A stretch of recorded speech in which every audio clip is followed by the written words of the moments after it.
रजनी को बचपन से ही पेंटिंग का बहुत शौक था। वो हमेशा से ही पेंटर बनना चाहती थी, पर उसके माँ और पिताजी ने उसकी ना किया और उसकी शादी नीरव से हो गई।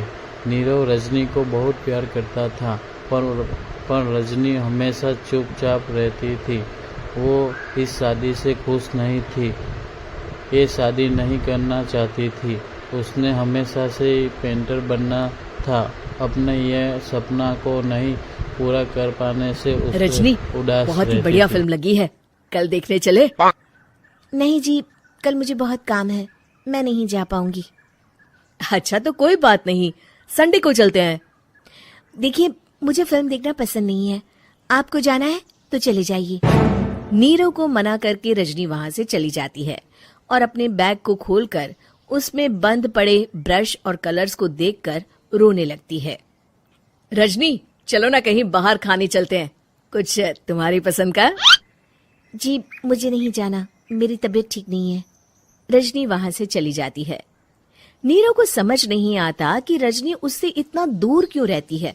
वो जब भी उसके साथ वक्त बिताना चाहता है, रजनी कोई ना कोई बहाना बना देती है। एक दिन घर पर कोई नहीं था। रजनी घर का सारा काम जल्दी से खत्म कर लेती है। घर पर अकेले होने के कारण वो सोचती है कि वो आज पेंटिंग करेगी। वो अपने कमरे में जाकर पेंट ब्रशेस और कलर्स निकालकर जैसे ही कलर मिक्स कर रही होती है कि दरवाजे पर बेल बज जाती है। अब कौन आ गया इस वक्त? इतनी मुश्किल से तो मुझे पेंट करने का मौका मिला है। रजनी दरवाजा खोलती है तो उसकी सास अपनी सहेलियों के साथ खड़ी होती है और सब घर के अंदर आ जाते हैं। अरे बहू, सबको शरबत बनाकर पिला दे, बाहर तो बड़ी गर्मी है। उफ। जी। रजनी पेंट ना कर पाने से उदास हो जाती है। उसे गुस्सा भी आ रहा होता है कि उसने इस शादी के लिए हाँ क्यों कह दी। वो रसोई में जा रही होती है कि उसकी सास उसे रोकती है। बहू, सबके खाने का भी इंतजाम कर लेना, आज का लंच तो ये सब यहीं करेगी। हाँ। रजनी बिना कुछ कहे रसोई में चली जाती है। सबके लिए खाना बनाती है। सब खाना खाते हैं और रजनी घड़ी देखती है कि ये सब कब जाएंगे ताकि वो अपनी पेंटिंग कर सके। जब शाम होती है तब सब चले जाते हैं अपने घर। अरे बहू, सब तेरे खाने की तो बहुत तारीफ कर रहे थे, सबको बहुत अच्छा लगा खाना। आपको मुझे सुबह बताना चाहिए था ना कि आपकी सहेलियां आ रही हैं। पता भी है कितना वक्त लगा सारा खाना बनाने में। अरे बहू, तू ऐसे कैसे बात कर रही है मुझसे? तो और कैसे बात करूं? मैं इस घर की कोई नौकरानी नहीं हूं कि इतना काम करूंगी। रजनी अपने कमरे में जाकर दरवाजा बंद कर लेती है। शाम को जब नीरव आता है तो उसकी माँ उसे पूरी घटना के बारे में बताती है। क्या रजनी ने आपसे इस तरह बात की माँ? हाँ, और पता नहीं उसे क्या हो गया है, शाम से बाहर भी नहीं आई है। मैंने तो कई बार आवाज दी, खाना भी नहीं खाया उसने। तू ही बात करके देख ले बेटा।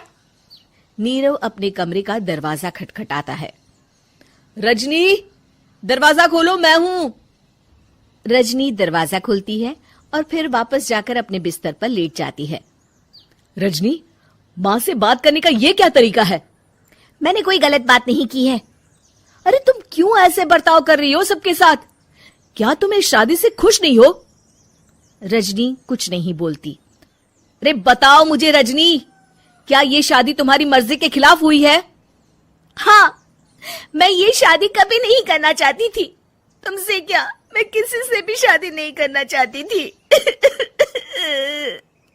रजनी रोने लगती है। चुप हो जाओ रजनी, बताओ मुझे, तुम क्यों नहीं करना चाहती थी शादी? रजनी बेड के नीचे से अपने पेंटिंग्स, कलर्स, ब्रश, पेपर्स निकालती है। इतने में उसकी सास भी कमरे में आ जाती है। ये देख रहे हो, ये थे मेरे सपने। मैं पेंटर बनना चाहती थी, पर माँ पापा ने कभी सपोर्ट नहीं किया और मेरी शादी करवा दी।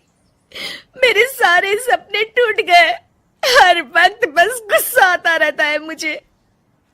मैं जानती हूँ कि आप लोगों की इसमें कोई गलती नहीं है, पर मैं क्या करूं, मुझे समझ में नहीं आता।